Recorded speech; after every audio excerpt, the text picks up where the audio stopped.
Hello aspirants, welcome to our classes English by Joseph sir. TGTET 2026 June కి సంబంధించి notification last month రావడం జరిగింది. April 15 నుంచి April 30 వరకు మనకు అప్లికేషన్స్ అయితే పూర్తయినాయి. జూన్ 15 నుంచి జూన్ 30 వరకు ఏవైతే ఎగ్జామ్ జరగబోతున్నాయో వాటికి హెల్ప్ అయ్యే విధంగా ప్రీవియస్ జరిగిన ఎగ్జామ్ నుంచి మనం క్వశ్చన్స్ అనేవి అయితే ఎనాలిసిస్ చేయడం జరుగుతుంది. సో చూసుకున్నట్టయితే జనవరి 8, 2026లో జరిగినటువంటి షిఫ్ట్ 1లో జరిగినటువంటి ఎగ్జామ్ని మనం తీసుకొని డిస్కస్ చేయడం స్టార్ట్ చేసాం. లాస్ట్ టైం ఆల్రెడీ ఒక పార్ట్ అయిపోయింది. ఈ పార్ట్లో మిగతా ఏవైతే క్వశ్చన్స్ ఉన్నాయో వాటిని మనం డిస్కస్ చేద్దాం. ప్రీవియస్ వీడియోలో మనం 61 నుంచి 75 క్వశ్చన్స్ ఏవైతే ఉన్నాయో వాటిని డిస్కస్ చేయడం జరిగింది. మిగతా 76th నుంచి 90th క్వశ్చన్ వరకు ఈరోజు డిస్కస్ చేద్దాం. 76th క్వశ్చన్ చూసుకున్నట్టయితే, the man next door is a queer fish. Choose the meaning of the idiomatic expression a queer fish. మనకి ఒక సెంటెన్స్ ఇవ్వడం జరిగింది. ఆ సెంటెన్స్లోంచి ఒక పార్ట్ తీసుకొని అది actually idiomatic expression. Last time already మనం ఇడియమ్స్ గురించి డిస్కస్ చేసినాం కదా. ఆ ఇడియమాటిక్ ఎక్స్ప్రెషన్ యొక్క మీనింగ్ ఏంటి అని అడుగుతున్నాడు. మామూలుగా ఇడియం అంటే తెలుగులో జాతీయం అంటాం. జాతీయం అంటే ఏంటంటే డైరెక్ట్గా దానికి ఒక మీనింగ్ ఉంటుంది, ఏవైతే కాంబినేషన్ ఆఫ్ వర్డ్స్ ఉంటాయో వాటికి ఇంకో మీనింగ్ ఉంటుంది. అంటే విడిగా పదాలను చూస్తే మనకు ఒక మీనింగ్ వస్తుంది, ఆ రెండింటిని కలిపి ఏదైతే మీనింగ్ వస్తుందో అది వేరే ఉంటుంది. ఒకసారి చూద్దాం. ఇక్కడ చూడండి, మనకి ఇచ్చిన ఇడియమాటిక్ ఎక్స్ప్రెషన్ ఏంటంటే అ క్వియర్ ఫిష్. క్వియర్ ఫిష్, వీటిని మనం విడిగా చూద్దాం. క్వియర్ అంటే ఏంటి? క్వియర్ అంటే generally strange, special and different అని మీనింగ్. యాక్చువల్లీ ఏవైతే మన రెగ్యులర్ ఉంటుందో కొంచెం ఇర్రెగ్యులర్ అని మీనింగ్. సో ఇది క్వియర్ అంటే. ఫిష్ అంటే ఏంటి మీనింగ్? ఫిష్ అంటే మనకు తెలుసు కదా, చేప. కానీ ఇక్కడ ఇడియమాటిక్ ఎక్స్ప్రెషన్ ఏంటంటే ఈ కాంబినేషన్లో వాడినప్పుడు చేప అంటే ఇక్కడ మీనింగ్ ఏంటంటే actually this is nothing but human or man. అంటే బేసిక్గా మనిషిని కంపేర్ చేసేటప్పుడు ఇలాంటి కాంబినేషన్లో ఫిష్ అని వాడతారు. చూడండి, ఆ క్వియర్ ఫిష్ అంటే ఒక వింత చేప. నార్మల్గా మనకు తెలిసిన లిటరల్ మీనింగ్ ఏంటంటే డైరెక్ట్ వర్డ్ టు వర్డ్ చూస్తే మనకి ఒక వింత చేప అని వస్తుంది. కానీ జాతీయంలో ఎలా ఉంటుందంటే ఆ కాంబినేషన్ వాడినప్పుడు దాని మీనింగ్ వేరే ఉంటుంది.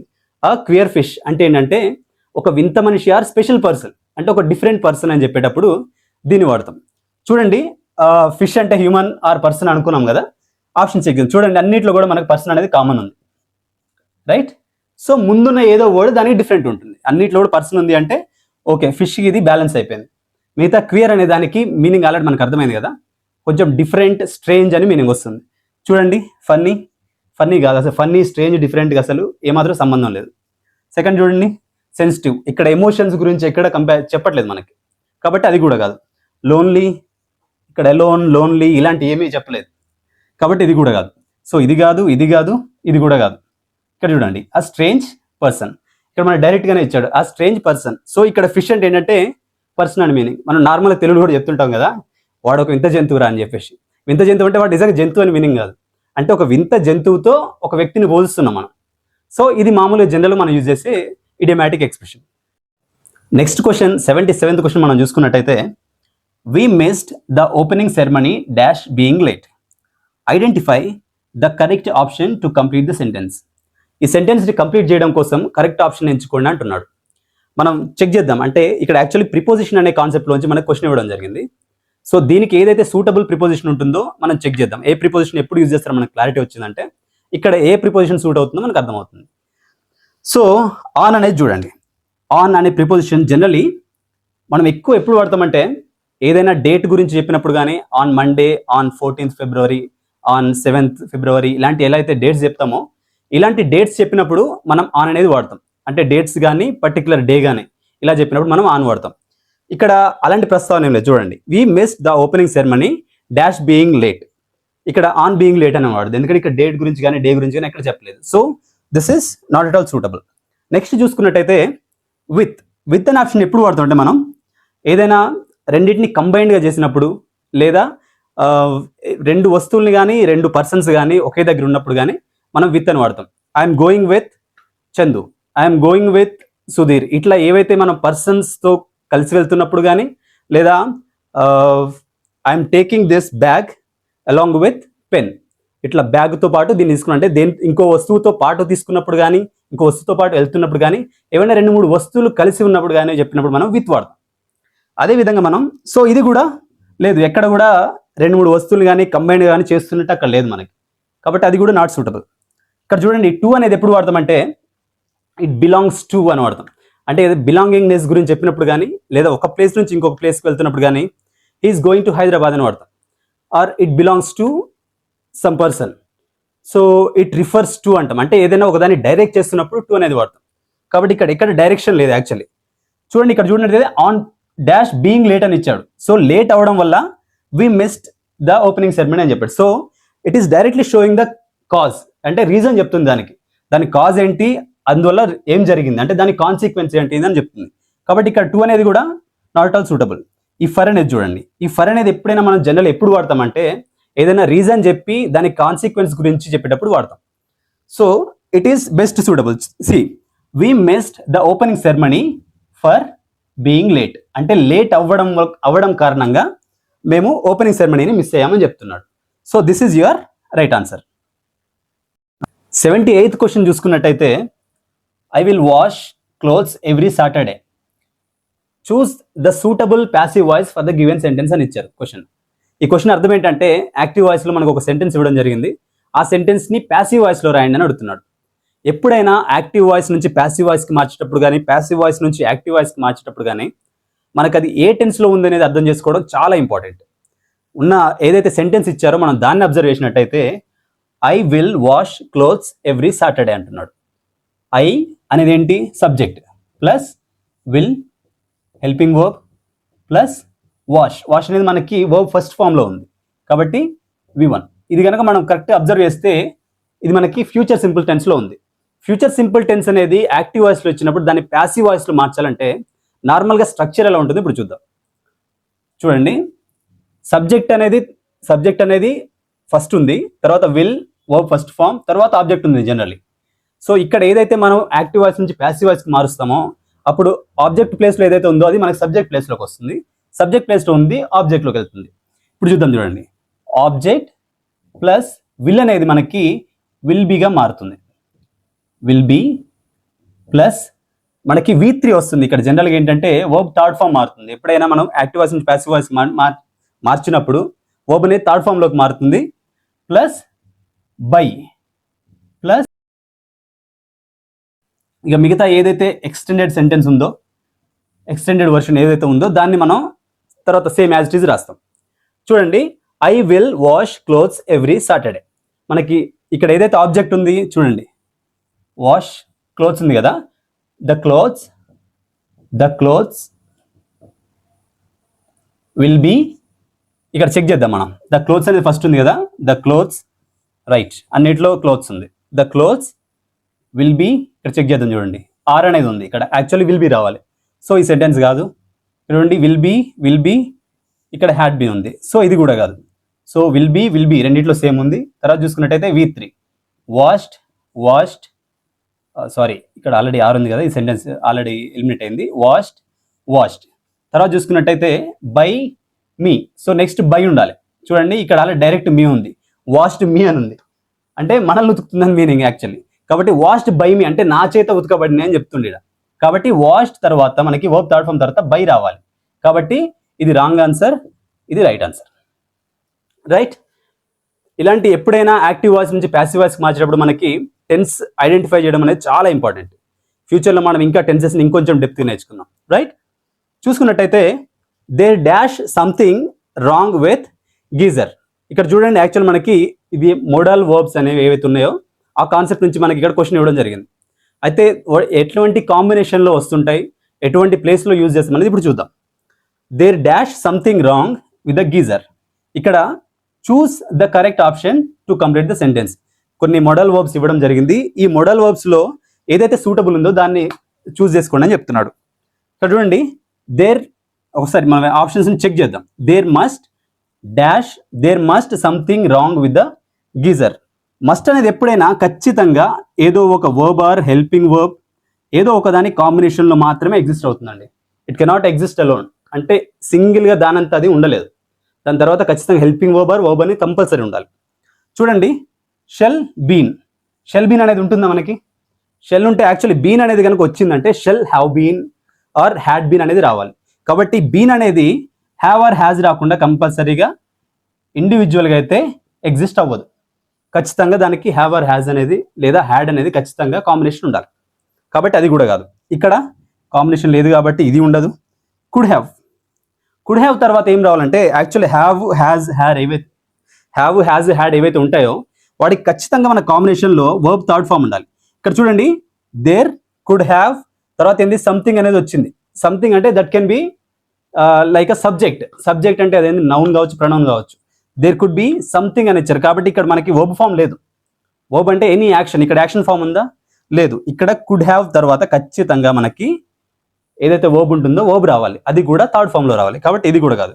సో ఇది చూడండి, there must, this is coming with this is having a combination be, అంటే ఆ ఎగ్జిస్టెన్స్ గురించి చెప్తుంది. There must be something wrong with the geyser. This is your right answer. Next question 88th question చూసుకున్నట్టయితే, yesterday I dash my wallet, I couldn't find it anywhere, choose the correct option to complete the sentence. మనకు ఒక sentence ఇవ్వడం జరిగింది, కింద options ఇచ్చి ఏదైతే suitable ఉందో దాంతో ఫిల్ చేయండి అని అడుగుతున్నాడు. ఇలాంటి సెంటెన్స్ ఇచ్చినప్పుడు మనం జనరల్గా అది ఏ సెన్స్లో ఇచ్చారు, ఏ టైంలో ఇచ్చారని మనకు క్లియర్గా అర్థమైంది అనుకోండి, మనం సాల్వ్ చేయడం చాలా ఈజీ. చూడండి మళ్ళీ ఒకసారి చూడండి. Yesterday I dash my wallet, I couldn't find it anywhere. So ఇక్కడ చూడండి, మనం కరెక్ట్ అబ్జర్వ్ చేస్తే ఎస్టర్డే అని ఇచ్చారు. అంటే ఎస్టర్డే అంటే జనరల్ ఏంటండి, ఆల్రెడీ జరిగిపోయిన రోజు. కాబట్టి జరిగిపోయిన దాని గురించి మనం ఏ టెన్స్లో ఎక్స్ప్రెస్ చేస్తాం? సో జనరల్ జరిగిపోయిన దాన్ని ఎప్పుడు చేస్తామంటే, ఏ టెన్స్లో ఎక్స్ప్రెస్ చేస్తామంటే పాస్ట్ సింపుల్లో ఎక్స్ప్లెయిన్ చేస్తాం. సో ఇక్కడ చూడండి, subject plus V2 plus object అనేది మనకి పాస్ట్ సింపుల్ యొక్క స్ట్రక్చర్. సో ఈ స్ట్రక్చర్ని ఫాలో అవుతుందో లేదో చూద్దాం. First yesterday I dash my wallet. So I అనేది ఇక్కడ సబ్జెక్ట్ అయిపోయింది. ఇక్కడ V2 మనం వదిలేద్దాం, V2 తర్వాత చెక్ చేద్దాం. ఆబ్జెక్ట్ అనేది మై వ్యాలెట్, నా వ్యాలెట్ మిస్ అయింది అని చెప్తుంది కావచ్చు, మేబీ చెక్ చేద్దాం. ఐ డాష్ మై వ్యాలెట్ అంటే V2లో ఉండే ఏదో వర్బ్ అనేది మనం ఇక్కడ ఫిల్ చేస్తే సరిపోతుంది, రైట్? ఇక్కడ ఆప్షన్ చెక్ చేద్దాం. చూడండి, ఫస్ట్ ఆప్షన్ చూడండి, లూజ్ అని ఇచ్చాడు. లూజ్ అనేది యాక్చువల్ ఇది వర్బ్ ఫామ్ గానే కాదు, మనం మామూలుగా లూజ్ టైట్ అంటాం కదా, లూజ్ టైట్ అనే దానికి యాక్చువల్లీ ఇది లూజ్ అని ఇచ్చాడు. కాకపోతే ఇక్కడ పోగొట్టుకోవడం అనేది కదా మనకు అర్థం, కాబట్టి లూజ్ అనేది అక్కడ సూటబుల్ కాదు. సో ఇది కూడా కాదు. ఇక్కడ చూడండి, లాస్ అని ఇచ్చాడు. లాస్ అనేది యాక్చువల్లీ లాస్ ప్రాఫిట్ అంటాం కదా మనం. లాస్ అంటే ఏంటంటే యాక్చువల్లీ ఇది నౌన్ ఫామ్, కాబట్టి ఇక్కడ మనం వర్బ్ ఫామ్ రావాలి కదా మనకి, కాబట్టి ఇది కూడా కాదు. ఇక్కడ చూడండి, లూజ్ ఇచ్చాడు. లూజింగ్ సంథింగ్ అంటే lose actually verb first form కదా. సో లూజ్ అంటే పోగొట్టుకోవడం అని మీనింగ్ జనరల్గా. సో లూజ్ సెకండ్ ఫామ్ ఏంటి? Lost. So this is your V2. So this will be your suitable verb here. ఇప్పుడు చూడండి, yesterday I lost my wallet, I couldn't find it anywhere. Now you can make a meaningful sentence. Next question చూసుకున్నట్టయితే, a person who writes dictionaries is called. Normal dictionaries రాసే వాళ్ళని ఏమంటారు అని అడుగుతున్నాడు. So ఇది జనరల్గా మనకి వొకాబులరీకి సంబంధించిన సెంటెన్స్ అండి. ఈ సెంటెన్స్ సాల్వ్ చేయడానికి మనకి ఏంటంటే ఇచ్చిన వర్డ్స్ యొక్క మీనింగ్స్ అర్థమైతే సరిపోతుంది. ఇక్కడ చూద్దాం, చూడండి, కార్టోగ్రాఫర్ అని ఎవరిని అంటారంటే, నార్మల్ మనం ఆల్రెడీ కాంపిటేటివ్ ఎగ్జామ్స్ చేయడం మనకు అర్థమైపోతుంది. కార్టోగ్రాఫర్ పలానా కార్టోగ్రాఫర్ ఇది చేశాడని. సో కార్టోగ్రాఫర్ అని ఎవరిని అంటారంటే, ఎవరైతే మ్యాప్స్ని ప్రొడ్యూస్ చేస్తారో, మ్యాప్స్ని తయారు చేస్తారు కదా. ఇప్పుడు సపోజ్ హైదరాబాద్ మ్యాప్ కూడా ఉంది, Hyderabad map, Telangana map, India map, ఇలాంటి ఏవైతే మ్యాప్స్ని తయారు చేసే వాళ్ళు ఉంటారు కదా, వాళ్ళని కార్టోగ్రాఫర్స్ అంటారు. గ్రాఫ్ అంటే ఏం లేదు యాక్చువల్లీ. గ్రాఫ్ అంటే ఇది యాక్చువల్లీ మనకి రూట్ వర్డ్. గ్రాఫ్ అంటే రాయడం లేదా లిఖించడం లేదా దేనైనా ఒక ముద్రించడం, అలాంటి ఏవైతే ఉంటాయో వాటిని గ్రాఫ్ అంటాం. గ్రాఫింగ్ అనమాట. గ్రాఫింగ్ అంటే రాతపూర్వకంగా ప్రొడ్యూస్ చేయడం. సో కార్టోగ్రాఫర్ అంటే ఏంటంటే మ్యాప్స్ని ప్రొడ్యూస్ చేసే వాళ్ళని కార్టోగ్రాఫర్స్ అంటాం. నెక్స్ట్ చూడండి, స్టెనోగ్రాఫర్. ఇతను కూడా ఏదో గ్రాఫ్ చేస్తున్నాడు, అంటే ఏదో రాస్తున్నాడు. స్టెనోగ్రాఫర్ మనం ఆల్రెడీ చూస్తుంటాం కదా, ఎస్ఎస్సి ఎగ్జామ్లో స్టెనోగ్రాఫర్ పోస్టులు పడుతుంటాయి. స్టెనోగ్రాఫర్స్ చాలా మంది కోర్ట్స్లో కానీ పోలీస్ స్టేషన్లో కానీ ఉంటారు. వాళ్ళు ఏం చేస్తారు జనరల్గా, దే ట్రాన్స్క్రైబ్, మనం ఏదైతే మాట్లాడతామో వాళ్ళు టైప్ చేస్తుంటారు. సో స్టెనోగ్రాఫర్ యొక్క మెయిన్ ఏదైతే వర్క్ ఉంటుందో, అది ఏదైతే మనం మాట్లాడతామో ఫిజికల్గా, నార్మల్గా, వర్బల్గా, దాన్ని టైప్ చేయడం అండి. కాబట్టి ఇక్కడ అడిగేది ఏంటి, మనకి డిక్షనరీస్ రాసే వాళ్ళని ఏమంటారు అని అడుగుతున్నాడు. మాట్లాడేదాన్ని రాసేవాళ్ళు కాదు కదా. సో ఇది కూడా కాదు. ఈ కార్టోగ్రాఫ్ మ్యాప్స్ని తయారు చేసేవాళ్ళు కాదు, ఇక్కడ స్టెనోగ్రాఫర్ కూడా కాదు. నెక్స్ట్ చూడండి, క్యాలిగ్రాఫర్ అంటే ఇక్కడ చూడండి, ఇక్కడ కూడా గ్రాఫే ఉంది, అంటే ఇతను కూడా ఏదో రాస్తారు. ఏం రాస్తారు? క్యాలిగ్రాఫ్. అంటే జనరల్గా బ్యూటిఫుల్ హ్యాండ్ రైటింగ్ ఎవరైతే రాస్తారో వాళ్ళని క్యాలిగ్రాఫర్స్ అంటారు. కాబట్టి ఇక్కడ డిక్షనరీస్ అడిగాడు కదా, సో ఇది కూడా కాదు. చూడండి, లెక్సికోగ్రాఫ్ అంటే ఏంటంటే జనరల్ డిక్షనరీస్. లెక్సికోగ్రాఫర్ అంటే లెక్సీ అంటే యాక్చువల్లీ ఏంటంటే వర్డ్స్ కావచ్చు, ఇలాంటి ఎక్కువ వర్డ్స్ ఏవైతే ఉంటాయో కలెక్షన్ ఆఫ్ వర్డ్స్. వీటిని యాక్చువల్లీ లెక్సికో అంటారు. లెక్సికో అంటే ఇది యాక్చువల్లీ రూట్ వర్డ్. గ్రాఫ్ అంటే ఏంటంటే రాయడం. సో జనరలీ డిక్షనరీస్ రాసే వాళ్ళని ఏమంటారంటే లెక్సికోగ్రాఫర్స్ అంటారు. నెక్స్ట్ క్వశ్చన్ చూసుకున్నట్టయితే పిక్అవుట్ ద సింగులర్ నౌన్ అంటున్నారు. అంటే మనకి ఇచ్చిన ఏవైతే వర్డ్స్ ఉన్నాయో వాటిలోంచి సింగులర్ నౌన్ కనిపెట్టండి అంటున్నారు. చెక్ చేద్దాం. ఫీట్. ఫీట్ అంటే ఏంటంటే యాక్చువల్లీ ఫీట్ అనేది ప్లూరల్లో ఉందా సింగులర్లో ఉందా? నార్మల్ మనం చూసుకున్నట్టయితే ఫుట్. ఫుట్ అనేది యాక్చువల్లీ సింగులర్ నౌన్, రైట్? దీన్ని యాక్చువల్లీ ఫుట్ అంటే మామూలుగా పాదాలు లేదా కాళ్ళని మనం ఫుట్ అంటాం. దీనికి ప్లూరల్ ఫీట్. ఇక్కడ ఏమంటున్నారు మనకి సింగులర్ నౌన్ కనిపెట్టండి అంటున్నారు, రైట్? ఆక్సిజన్. ఆక్సిజన్ అంటే మనకి ఏంటి? ఎద్దులు. నార్మల్ దీనికి సింగులర్ నౌన్ ఏంటంటే ఆక్స్. ఆక్స్కి ఆక్సిజన్ అనేది ప్లూరల్ నౌన్, రైట్? వాడు సింగులర్ నౌన్ కనుక్కోమంటుండే కదా, ఇక్కడ ఇది కూడా ప్లూరల్ ఉంది కాబట్టి ఇది కాదు, ఇది కాదు. నెక్స్ట్ చూడండి, టీత్. మనకు ఆల్రెడీ తెలుసు టూత్ అంటే యాక్చువల్లీ సింగులర్ నౌన్, టీత్ అంటే ప్లూరల్ నౌన్ కాబట్టి ఇది కూడా కాదు. చెక్ చేయండి. ఇక్కడ మిగిలింది మనకి బ్యాక్టీరియా. నార్మల్గా మనం బ్యాక్టీరియాని ఎప్పుడు వింటూనే ఉంటాం, దాన్ని ప్లూరల్గా అదే వాడతాం, ఇది అదే వాడతాం కాబట్టి, అంటే ప్లూరల్గా అదే వాడతాం, సింగులర్గా అదే వాడతాం కాబట్టి చూడండి బ్యాక్టీరియం. బ్యాక్టీరియం అనేది యాక్చువల్లీ సింగులర్ నౌన్. దీనికి మనం ప్లూరల్ ఏంటంటే యాక్చువల్లీ బ్యాక్టీరియా. బ్యాక్టీరియా అనేది ఏంటంటే మనం కలెక్షన్ ఆఫ్ బ్యాక్టీరియాస్ని కలిపి మనం బ్యాక్టీరియా అంటాం. ఇక్కడ మనకి బ్యాక్టీరియం అనేది ఏదైతే ఇచ్చాడో ఇది మనకి సింగులర్ నౌన్ కాబట్టి this is your right answer. Next question చూసుకున్నట్టయితే 83rd question, choose the correct sentence. అంటే కరెక్ట్ స్టేట్మెంట్ ఏదో చూస్ చేసుకోండి అంటున్నాడు. ఒకసారి ఆప్షన్లో చూసినట్టయితే he desires to be a artist, I drank an cup of tea, she is reading a interesting book, he lives in the United States. మనం స్టేట్మెంట్లను ఒకసారి అబ్జర్వ్ చేస్తే అర్థమయ్యేది ఏంటంటే మనకి ఈ క్వశ్చన్ అనేది మనకి ఆర్టికల్స్లోంచి ఇచ్చాడు.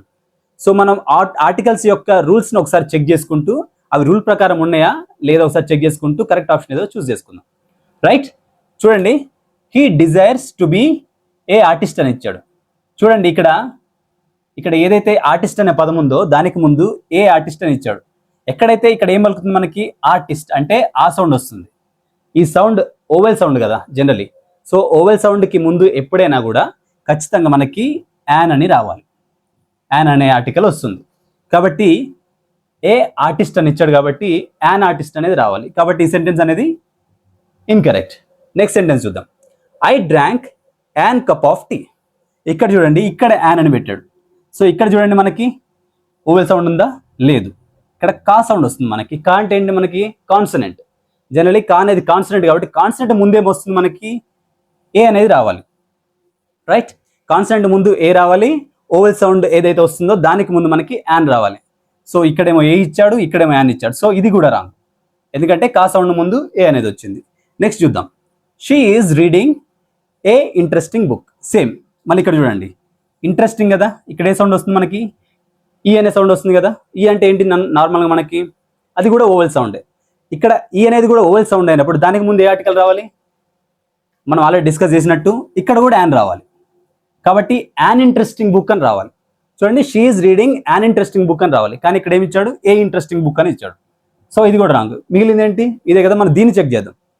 He lives in the United states. ఇక్కడ చూడండి, దా అనేది పెట్టిండు. దా అనేది ఎందుకు పెడతాం మనం? జనరలీ దాని ఆర్టికల్ ఎప్పుడు యూజ్ చేస్తామంటే ఏదైనా పర్టికులర్ ప్లేస్ కావచ్చు, పర్సన్ కావచ్చు, ఏదైనా లొకేషన్ గురించి కావచ్చు, పర్టికులర్గా చెప్పినప్పుడు మనం దా అనేది యూజ్ చేస్తాం. యునైటెడ్ స్టేట్స్ అనేది పర్టికులర్గా అండి, ఇంకేమైనా ఉన్నాయి? 2-3 లేవు. It is very particular and very specific. అలాంటి వాటికి మనం ఏదైతే ఆర్టికల్ ఉంటుందో దట్ ఈస్ దా అనేది యూజ్ చేస్తాం, right? He lives in the United State. ఎప్పుడైనా పర్టికులర్గా డైరెక్ట్ చేసేటప్పుడు మనం దా అనేది యూజ్ చేయాలి. So this is your right answer. Next question చూసుకున్నట్టయితే 84th question, identify the correctly punctuated sentence అంటున్నాడు.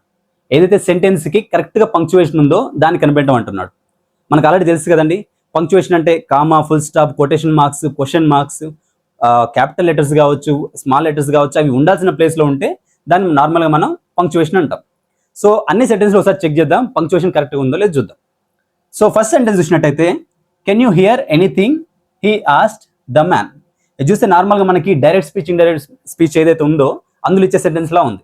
అందులో నార్మల్ ఎలా ఇస్తారు? మనకి ఒక సెంటెన్స్ ఇచ్చి అతను ఇలా అన్నాడు అని చెప్తారు. అంటే కరెక్ట్ ఏదైతే స్టేట్మెంట్ చెప్పారో ఆ స్టేట్మెంట్ ఇచ్చి ఇలా అన్నారు, లేదా ఇలా అడిగారు, ఇలా ఆశ్చర్యపోయారు అని ఇస్తారు కదా. సో ఇదే విధంగా మనకు ఒక స్టేట్మెంట్ ఇవ్వడం జరిగింది, హీ ఆస్క్డ్ ద మ్యాన్ అని ఇచ్చారు. కాబట్టి this is the particular sentence they asked. పర్టికులర్గా ఏదైతే సెంటెన్స్ ఉందో అది సెంటెన్స్. కాబట్టి దీనికి ఏదైనా కొటేషన్ కానీ సెంటెన్స్ కానీ హైలైట్ చేసినప్పుడు దాన్ని కొటేషన్ మార్క్స్తో హైలైట్ చేయాలి, రైట్? కాబట్టి ఇక్కడ ఎటువంటి హైలైట్ చేసినట్టు ఎటువంటిది కూడా కనిపిస్తలేదు మనకి. కాబట్టి దిస్ ఈస్ రాంగ్లీ పంక్చువేటెడ్. నెక్స్ట్ చూద్దాం. చూడండి, can you hear anything question mark, quotations ఉన్నాయి, హీ ఆస్క్డ్ ద మ్యాన్. ఇంకొంచెం డెప్త్గా మనం అబ్జర్వ్ చేస్తే మనకు అర్థమయ్యేది ఏంటంటే ఫస్ట్ లెటర్ చూడండి. ఎప్పుడైనా ఏదైనా సెంటెన్స్ స్టార్ట్ చేసేటప్పుడు మనం క్యాపిటల్ లెటర్తో స్టార్ట్ చేయాలి. కాకపోతే ఇక్కడ మనకి స్మాల్ లెటర్ ఉంది, మిగతా అంతా బాగానే అనిపిస్తుంది. ఇక్కడ ఒక్క దగ్గర మనకి క్యాపిటల్తో స్టార్ట్ అవ్వాల్సింది స్మాల్తో స్టార్ట్ అయింది. కాబట్టి this is the mistake. So ఇది కూడా ఇన్కరెక్ట్లీ పంక్చువేటెడ్. నెక్స్ట్ చూసుకున్నట్టయితే చూడండి, కొటేషన్తో స్టార్ట్ అయింది, క్యాపిటల్ లెటర్ బాగానే ఉంది. కెన్ యూ హియర్ ఎనీథింగ్, తర్వాత కొటేషన్స్తో ఎండ్ అయింది, హీ ఆస్క్డ్ ద మ్యాన్ అని ఉంది. చూడడానికి కరెక్ట్గా అనిపిస్తుంది కదా. కాకపోతే ఇక్కడ మెయిన్ ప్రాబ్లం ఏంటంటే క్వశ్చన్ మార్క్. యాక్చువల్లీ ఈ క్వశ్చన్ మార్క్ ఎలా అవుతుంది, కెన్ యూ హియర్ ఎనీథింగ్ ఏదైతే మనకి హెల్పింగ్ వర్బ్ ఉందో, హెల్పింగ్ వర్బ్ ఏదైతే ఉందో, హెల్పింగ్ వర్బ్ కావచ్చు, మోడల్ వర్బ్ కావచ్చు, స్టార్టింగ్లో వచ్చింది అనుకోండి, దాని తర్వాత సబ్జెక్ట్ వచ్చింది అనుకోండి, దాని తర్వాత సబ్జెక్ట్ వస్తే జనరల్ అది క్వశ్చన్లా మారుతుంది. I doing correct, I teaching correct, ఇలా ఏవైతే ముందు సబ్జెక్ట్ ముందు మనకి మోడల్ వర్బ్స్ కావచ్చు, హెల్పింగ్ వర్బ్స్ కావచ్చు, వాటి తర్వాత సబ్జెక్ట్ వచ్చింది అనుకోండి, దాంతో క్వశ్చన్ ఫామ్ అవుతుంది, రైట్? ఇక్కడ చూడండి, కెన్ యూ హియర్ ఎనీథింగ్, నీకేమైనా వినిపిస్తుందా అనేది ఇచ్చాడు.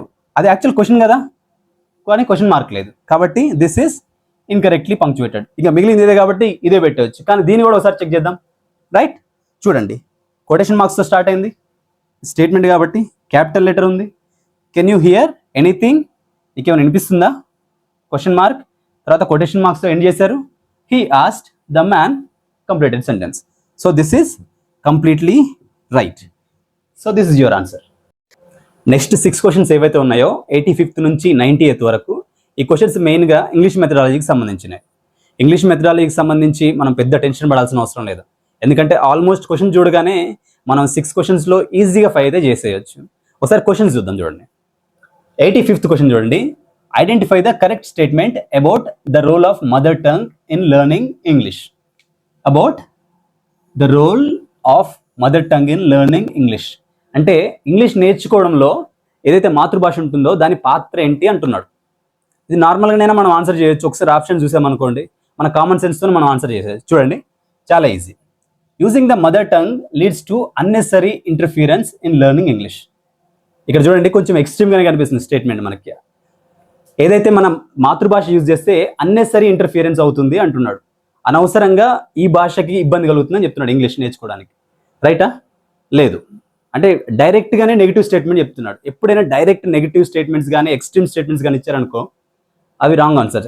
ఇది డైరెక్ట్గా చెప్పొచ్చు, నార్మల్ కూడా మనం చెప్పొచ్చు. ఎందుకు అంటే యాక్చువల్లీ ఈవెన్ మనం ఇప్పుడు ఏదైతే మీడియంలో మాట్లాడుతున్నామో, మనం మదర్ టంగ్ ఏదైతే యూజ్ చేయడం వల్ల మనకి ఎక్కువ అండర్స్టాండింగ్ పెరుగుతుంది కదా. కాబట్టి అలానే ఎక్కువ యూజ్ చేయొద్దు, తక్కువ యూజ్ చేయొద్దు. సో ఇక్కడ చూడండి, మదర్ టంగ్ యూజ్ చేయడం వల్ల అన్నెసరీ ఇంటర్ఫియరెన్స్ అవుతుంది అంటున్నాడు. కాబట్టి చూడండి, మనకు అర్థమవుతుంది ఇది రాంగ్ ఆన్సర్.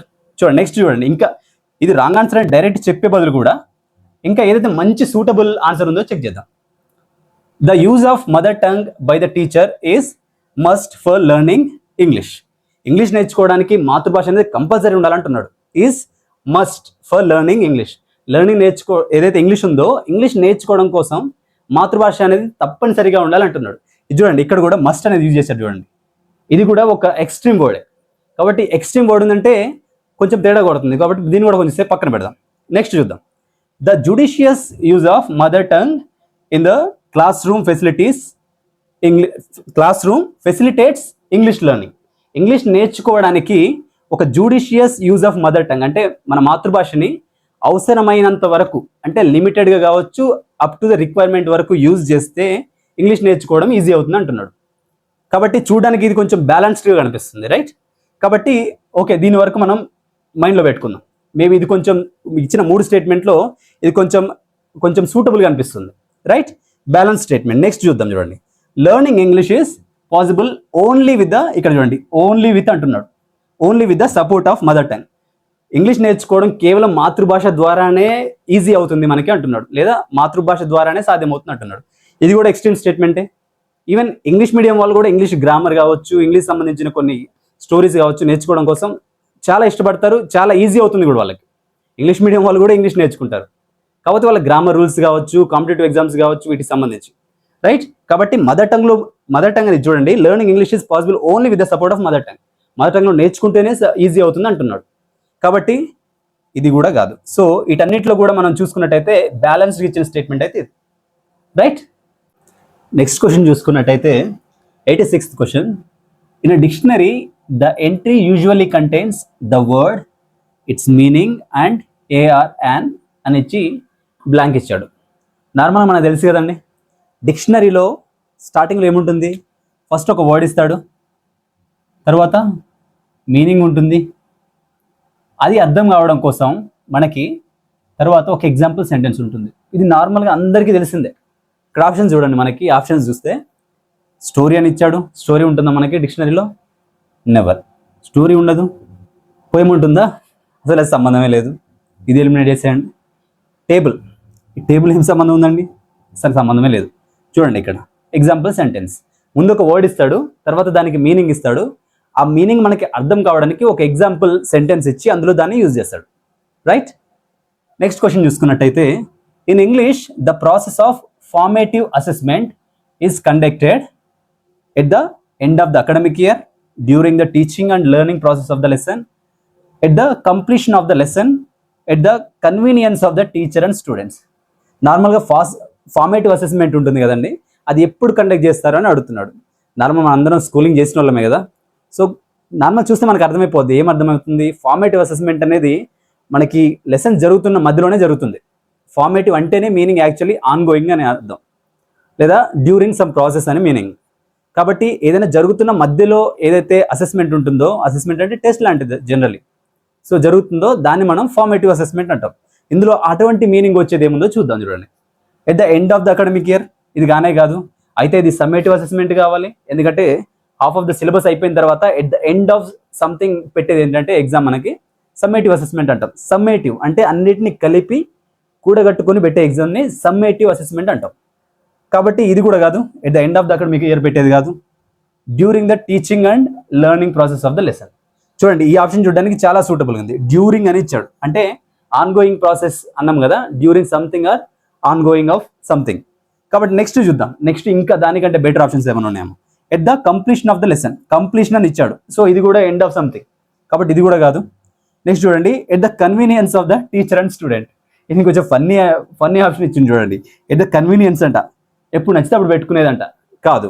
బేసిక్గా ఏదైనా ప్రాసెస్ జరుగుతున్నప్పుడు ఆ జరుగుతున్న టైంలోనే అది అవుతుందా కావట్లేదా, రిజల్ట్ ఎలా ఉంది, లేదా దాని కాన్సిక్వెన్సెస్ ఎలా ఉన్నాయని చూడడం కోసం పెట్టేది ఫార్మేటివ్ అసెస్మెంట్, రైట్. చూడండి, సో సెకండ్ ఆప్షన్ కనుక మనం మళ్ళొకసారి చూసినట్టయితే during the teaching and learning process of the lesson, మనకు ఆల్రెడీ ఎగ్జామ్స్ కానీ టీచింగ్ కానీ క్లాసెస్ కానీ జరుగుతున్న టైంలో పెట్టేది మనకి formative assessment, right. This is your right answer. Next 88th question కనుక చూసుకున్నట్టయితే, the main purpose of using story telling as a pedagogic tool in the primary class room is to develop. So question ఏం అడుగుతున్నాడంటే, story telling అనేది primary level class room teaching మెథడ్లో పెడగాజిక్ టూల్గా, అంటే teaching టూల్గా వాడడానికి, అది కూడా primary లెవెల్లో వాడడానికి మెయిన్ ఉద్దేశం ఏంటి అంటున్నాడు. దీని ద్వారా ఏం చేయొచ్చు అని అడుగుతున్నాడు. ఆప్షన్స్ కనుక చూసుకున్నట్టయితే, grammar accuracy, spelling of the words, listening and speaking skills, memorization of the story. So normal మనం స్టోరీ టెల్లింగ్ యొక్క క్వాలిటీస్ చూద్దాం. స్టోరీ టెల్లింగ్ నార్మల్ మనం దానివల్ల ఎటువంటి క్వాలిటీస్ ఎన్హాన్స్ అవుతాయి? స్టోరీ చెప్పేవాళ్ళు they can enhance their speaking skills కదా, ఇంకా అది వినేవాళ్ళు వినడం అంటే నార్మల్గా తెలుసు మనకి, లిజనింగ్ స్కిల్స్ ఇంప్రూవ్ అవుతాయి, రైట్. ఇంకా కొంచెం ఎనాలిసిస్ అనేది కూడా మనకి కొంచెం ఇంప్రూవ్ అవుతుంది, అంటే ఒక డేటాని ఎనలైజ్ చేసే విధానం అనేది కొంచెం ఇంప్రూవ్ అవుతుంది, రైట్. ఇంకా చూసుకున్నట్టయితే ఇక్కడ ఆప్షన్స్ చూద్దాం. మనం ఏదైతే సూటబుల్గా ఉందో ఆప్షన్ చూసుకుందాం. చూడండి, గ్రామర్ అక్యురసీ అంటున్నాడు. గ్రామర్ అక్యురసీ అంత సంబంధం ఉన్నట్టు కనిపిస్తలేదు కదా, దీన్ని పక్కన పెట్టేద్దాం. నెక్స్ట్ చూడండి, స్పెల్లింగ్ ఆఫ్ ద వర్డ్స్ యొక్క స్పెల్లింగ్ అనే దానికోసం అనే క్వాలిటీని ఎన్హాన్స్ చేయడం కోసం అంటున్నాడు. సో ఇది కూడా అంత సూటబుల్ అనిపిస్తలేదు, రైట్. మేబీ ఇది కాకపోవచ్చు. మెమరైజేషన్ ఆఫ్ ద స్టోరీ, స్టోరీని మగప్ చేయడం కోసం అంటున్నాడు, అంటే స్టోరీని మెమరైజ్ చేసుకోవడం కోసం అంటున్నాడు, రైట్? సో ఇది కూడా అయ్యి ఉండదేమో. అండ్ నెక్స్ట్ చూసుకున్నట్టయితే listening and speaking skills, as we already మనం ఆల్రెడీ డిస్కస్ చేసినాం కదా. ఇది నార్మల్, మనం కామన్ సెన్స్ కూడా పెట్టేయచ్చు అండి. గ్రామర్ కోసం కాదు, స్పెల్లింగ్ ఆఫ్ ద వర్డ్స్ గురించి కాదు, ఏదో దాన్ని గుర్తుపెట్టుకుని బట్టి పట్టడం కోసం కాదు. లిజనింగ్ అండ్ స్పీకింగ్ స్కిల్స్ని ఎన్హాన్స్ చేయడం కోసం మెయిన్గా స్టోరీ టెల్లింగ్ అనే టూల్ని వాడతాం. పెడగాజిక్ టూల్గా స్టోరీ టెల్లింగ్ అనే దాన్ని వాడడానికి మెయిన్ రీజన్ ఏంటంటే వాళ్ళ listening and speaking skills and analysis అనేది ఇంప్రూవ్ చేయడం కోసం. సరే, నెక్స్ట్ చూద్దాం. చూడండి, this is your right answer, right? So next చూసుకుంటే the prominent figure associated with the situational approach to English language teaching. So English language teaching ఏదైతే ఉందో ELT అంటాం దాన్ని జనరల్ మనం. సో ద ప్రామినెంట్ ఫిగర్, ఎవరైతే famous personality ఉన్నారో వాళ్ళు ఈ సిచ్యువేషనల్ అప్రోచ్కి సంబంధించి ఇంగ్లీష్ లెర్నింగ్ టీచింగ్లో ఎవరున్నారు అంటున్నారు. చూసుకున్నట్టయితే ఆల్బర్ట్ సిడ్నీ హార్న్బై, మేబీ నేను కొంచెం ప్రొనౌన్సియేషన్ రాంగ్ పలకొచ్చు, కాకపోతే ఏఎస్ హార్న్బై ఆర్ హార్న్బీ, ఇతను ఎవరైతే ఉన్నారో ఇతను మెయిన్గా రియల్ లైఫ్ ఇన్సిడెంట్స్ని బేస్ చేసుకొని ఈయన సిచ్యువేషనల్ అప్రోచ్ని చేయడం జరిగింది. అంటే దీని ద్వారా ఇంగ్లీష్ లాంగ్వేజ్ టీచింగ్ అనేది చేయడం. సో రియల్ లైఫ్లో జరిగే ఇన్సిడెంట్స్ని ఎగ్జాంపుల్ తీసుకొని టీచ్ చేసే మెథడ్ అనేది ఏఎస్ హార్న్బై అనే అతను యూజ్ చేసేవాడు. సో మీరు కొంచెం డేటాని కొంచెం చదవండి, సో ఇది కూడా డైరెక్ట్ చేసేయచ్చు మీరు.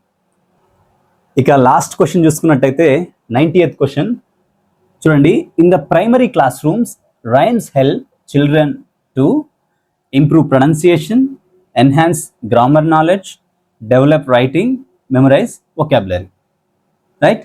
ప్రైమరీ క్లాస్ రూమ్స్లో రైమ్స్ అనేవి చిల్డ్రన్కి ఏ విధంగా ఉపయోగపడుతున్నాయి అనేది క్వశ్చన్ చూడండి.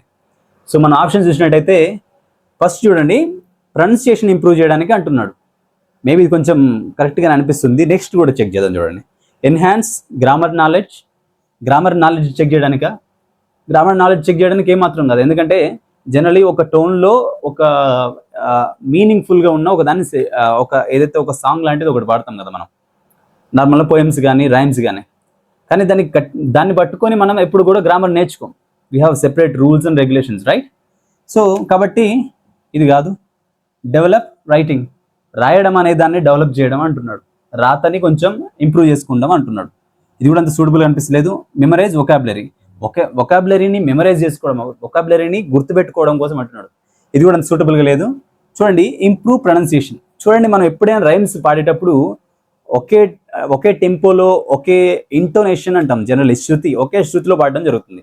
ఆ శృతిలో పాడినప్పుడు జనరల్గా మనం అదే ప్రొనౌన్సియేషన్ జరుగుతుంది, అంటే ఏ ప్రొనౌన్సియేషన్ పలకాలో అదే ప్రొనౌన్సియేషన్లో ఉంటుంది. కాబట్టి మనం ఎప్పుడైనా రైమ్స్ పలికినప్పుడు మనం జనరల్గా చూస్తాం కదా, twinkle twinkle little star how I wonder what you are, twinkle twinkle little star, ఇలా పాడినప్పుడు ఏమవుతుందంటే సెపరేట్ ట్యూన్లో పాడినప్పుడు అదే ట్యూన్లో ఆ పదాన్ని పలికినప్పుడు కరెక్ట్ ప్రొనౌన్సియేషన్ వస్తుంది, రైట్? ఈ విధంగా మనం ప్రొనౌన్సియేషన్ ఇంప్రూవ్ చేసుకోవడం కోసం మనం రైమ్స్ అనేవి ఉపయోగపడతాయి. అది కూడా మెయిన్గా మనకి ఈ రైమ్స్ అనేవి ప్రైమరీ క్లాస్ రూమ్స్ ఉంటాయి, రైట్? దీంతో మనకి జాన్ 8th షిఫ్ట్ 1 ఉంది కదా, 2026 అప్పుడు జరిగినటువంటి పేపర్ పూర్తి చేసుకోవడం జరిగింది. కొంచెం మీకు ఏదైతే ఇంగ్లీష్ మెథడాలజీ ఉంది కదా, దానికి సంబంధించిన ఇంకొంచెం డేటా చదవండి. ఈ 1-2 క్వశ్చన్స్ ఏవైతే మిస్ అవుతున్నాయో మనం కామన్ సెన్స్తో మిగతా అవన్నీ చేసేయచ్చు. ఆల్మోస్ట్ ఏవైతే చేయలేకపోతున్నాం 1-2 క్వశ్చన్స్ అవి కూడా ఈజీగా చేసేయచ్చు, రైట్? ఇటువంటి మంచి కంటెంట్ కోసం జస్ట్ సబ్స్క్రైబ్ చేసి పెట్టుకోండి.